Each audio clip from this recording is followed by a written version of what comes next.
Collector صاحب کو یہ حق رہے گا، آپ کی مسجد میں آئیں گے اور ایک پرچہ لگا دیں گے کہ یہ وقف کی زمین نہیں ہے، سرکاری زمین ہے، انکروچڈ لینڈ ہے، یہ آپ کی نہیں ہے. اور ان کا یہ حق رہے گا کہ وہ جب تک ہم اس کو پروف نہیں کر سکتے، ڈاکیومنٹس نہیں دے سکتے نا، تب تک وہ کیا کہلائے گی؟ Government property. سمجھ گئے؟ اب جو کلیکٹر صاحب ہے ان کو وقف میں اتنی ویلیو ہو جائے گی، ان کی اتنی طاقت ہو جائے گی، جو میں نے ایگزامپل دیا آپ کو، کچھ اگر پرابلم ہوتی تو اس کو ہم لوگ تھانہ میں جاتے ہیں، جو بتایا آپ کو. یہاں پہ انویسٹیگیشن آفیسر کون رہے گا وقف کی جائیداد کا؟ کلیکٹر صاحب. رپورٹ کون تیار کرے گا؟ کلیکٹر صاحب. یہاں پہ فیصلہ کون سنائے گا؟ کلیکٹر صاحب. مطلب آپ سمجھ رہے ہو دادا گیری، حق گرمی کیسی ہے. ایک ہی انسان وہی کمپلین کرے گا، وہی پورا تفتیش وہی کرے گا اور پورا فیصلہ وہ سنا دے گا. اللہ نہ کرے اگر یہ بل پاس ہو گیا تو فجر کی نماز اس مسجد میں پڑھتے ہو آپ نا؟ پڑھتے ہو نا الحمدللہ. آپ فجر کی نماز پڑھ کے یہاں سے نکلو گے اور اگر وہ پرچہ لگ گیا 8-9 بجے دن میں صبح میں، تو 12-2 بجے جب آؤ گے نا نماز پڑھنے کے لیے، مسجد نہیں رہے گی اور وہ بلڈوزر بھیج کے مسجد کو شہید کر دے گا اور وہ اس کا قانونی حق ہو جائے گا.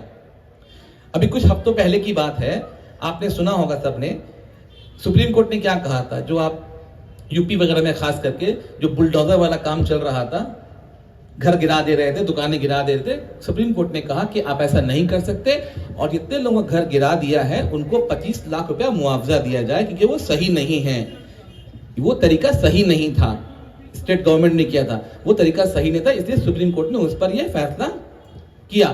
لیکن اگر یہ بل پاس ہو گیا تو جب کلیکٹر صاحب بھیجوائیں گے نا بلڈوزر تو وہ قانونی ہو جائے گا. اب سمجھ رہے ہیں؟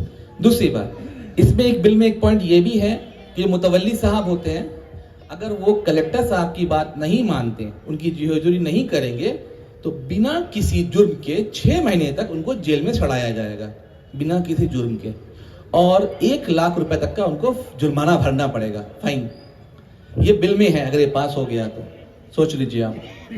ایک اور بات، ابھی آپ دیکھو جو بہت سارے لوگ ہیں جو آپ نے دیکھا ہوگا تو مرتے وقت اپنے بستر پہ ہیں اور انہیں وقف کیا بہت ساری جائیداد، اس کا کوئی رجسٹری تو ہوا نہیں. جب میں مالک ہوں، مان لیجیے میں مرنے والا ہوں، مجھے پتا ہے میرا وقت ختم ہو گیا، میں نے اپنے گھر والوں کو بولا بھائی یہ زمین یہ جائیداد وقف کر دو، باقی کا تم لوگ آپس میں بانٹ لو. تو وہ جو حصہ ہم نے وقف کر دیا جن لوگوں نے، تو جا کے کورٹ میں رجسٹری تو نہیں کیا ان لوگوں نے، ہے نا، وہ تو مر گئے وہاں پہ، تو وہ ساری جائیداد وہ وقف کی نہیں رہے گی، وہ گورنمنٹ پراپرٹی کہلائے گی. دوسری بات جو کیا کہتے ہیں نا اورل وقف، اسی کے متعلق ہے، جو ہمارا آرٹیکل میں 19, 21 اور 300A اس میں یہ لکھا ہوا ہے، اورل وقف جو پارٹ ہے نا اس کو پورا ڈیلیٹ کر دیا، مٹا دیا گیا. جو ہم زبانی وقف کرتے ہیں، جو میں نے کہا ابھی آپ سے کچھ دیر پہلے کہ وقف کی جائیداد جو ہے اس طرح سے بڑھی کہ لوگوں نے بہت سارا وقف کر دیا، زبان سے بول دیا. ایک چھوٹا ایگزامپل لیتا ہوں، ہمارا ہندوستان جو بٹوارا جو ہوا انڈیا پاکستان کا، اس میں کیا ہوا، اکثر مسلمان جو اچھے پیسے والے تھے زیادہ تر وہ چلے گئے پاکستان، بنگلہ دیش چلے گئے نا. وہ کیا لے کے گئے ہوں گے اپنے ساتھ؟ اپنے زیور لے گئے ہوں گے، کاغذات لے گئے ہوں گے، بچوں کو لے گئے ہوں گے، گاڑی وغیرہ تھی تو وہ لے کے چلے گئے. کیا وہ زمین لے کے گئے تھے یہاں سے؟ جو زمین ان کی تھی اکثر نے وقف کر دیا. اب وہ کیا ہوگا، انیمی پراپرٹی، کیونکہ پاکستان جو ہے پڑوسی ملک انڈیا کے حساب سے وہ ہمارا دشمن ملک ہے، تو دشمن ملک کے لوگ کی جو پراپرٹی ہے وہ انیمی پراپرٹی ہو گئی، وہ بائی ڈیفالٹ سرکار کی ہو جائے گی. اب سوچ لو. تو یہ اس طرح سے ان بہت ساری باتیں، اگر میں 44 پوائنٹ کو بولنا جاؤں تو کم سے کم 4-5 گھنٹے مجھے لگ جائیں گے. میں صرف کچھ بات کہہ کے آپ کو سمجھانے کی کوشش کر رہا ہوں، میں ڈرانے نہیں آیا یہاں پہ. ایک آخری بات کہہ رہا ہوں، ابھی ہمارے سارے بھائیوں نے کہا ایک ہی بات پہ، اصل میں پتہ ہے کیا ہے، ہم مسلمان بعد میں ہوتے ہیں، پہلے ہم بریلوی، دیوبندی، شیعہ، اگڑم، بہت سارے مسلک پہلے بن جاتے ہیں. یہ جب تک ہم اس سے باہر نہیں نکلیں گے نا، ہم ایک نہیں ہو سکتے، ہم ایسے کٹتے رہیں گے. ہندو بھائیوں کے بعد سب سے زیادہ آبادی کس کی ہے؟ ہماری ہے. پھر بھی ہم کہاں پھیلے ہوئے ہیں، ہم بکھرے ہوئے ہیں، بٹے ہوئے ہیں. میں کہتا ہوں آپ سے، ہاں جوڑ کی گزارش کرتا ہوں، ہم سب چاہے جس مسلک کے لوگ یہاں بیٹھے ہوں، اللہ ایک سب مانتے ہیں نا، نبی ایک سب مانتے ہیں، قرآن ایک سب مانتے ہیں، تو پھر ایک امت ہی بن کر کے، ایک امتی بن کے، مسلمان بن کے ہم آگے نہیں بڑھ سکتے؟ ابھی عادل صاحب نے کہا، یہ بہت تکلیف والی بات ہے، جب میں اور جب گاؤں کے علاقے میں جاتا ہوں وہاں پہ الحمدللہ سارے لوگ آتے ہیں، جھنڈ لگ جاتی ہے.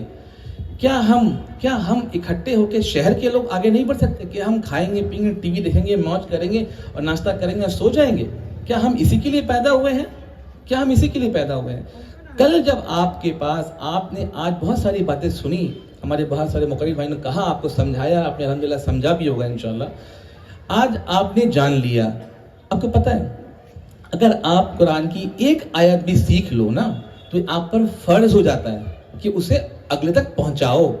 ابھی آپ نے کچھ اچھی باتیں سیکھ لی, سمجھ لیا, تو آپ پر یہ فرض ہے کہ آپ سارے بھائی کو بولو. کم سے کم 27 تاریخ کو جو پروگرام ہونے والا ہے تو وہاں پہ کم سے کم 2 لاکھ لوگ تو مسلمان آ ہی سکتے ہیں. اس شہر کلکتہ میں 2011 کی سینسس کے حساب سے 9,26,414 مسلمان تھے 2011 کی سینسس رپورٹ کے حساب سے. آج تو وہ کم سے کم 12-13 لاکھ تو آرام سے ہو گئے ہوں گے, 15 لاکھ کے قریب. تو اس میں صرف 2 لاکھ نہیں آ سکتے یہاں پہ ہم اٹھ کر کے. ہاں اکبر, اگر یہ بل پاس ہو گیا, مان لو اللہ نہ کرے پاس ہو گیا, میں کچھ اہم باتیں رکھ رہا ہوں, پوچھ رہا ہوں سوال پوچھ رہا ہوں آپ سے. اگر یہ بل پاس ہو گیا, اگر مسجد نہیں رہی تو شاید اپنے نماز گھر پہ پڑھ سکتے ہو, اپنے دکان میں پڑھ لو گے, اپنے آفس میں پڑھ لو گے, ہے نا. اگر آپ کے مدارس نہیں رہے, مدرسہ نہیں رہے, تو شاید آپ بچوں کو گھر میں پڑھا لو گے, امام صاحب کو گھر میں بلا کے پڑھا لو گے. لیکن اگر قبرستان بھی نہیں رہی تو کیا آپ اپنے گھر میں دفن کرو گے, یا جلاؤ گے, یا پانی میں بھساؤ گے؟ بہت چھوٹا سا سوال ہے. آپ سوچ لو ہم کہاں جا رہے ہیں.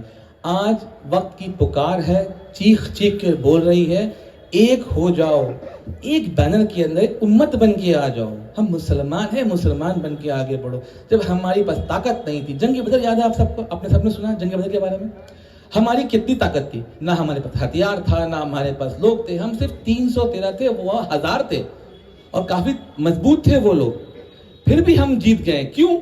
کیونکہ ہم ایک ہو کر تھے, ایک ہو کر کے تھے.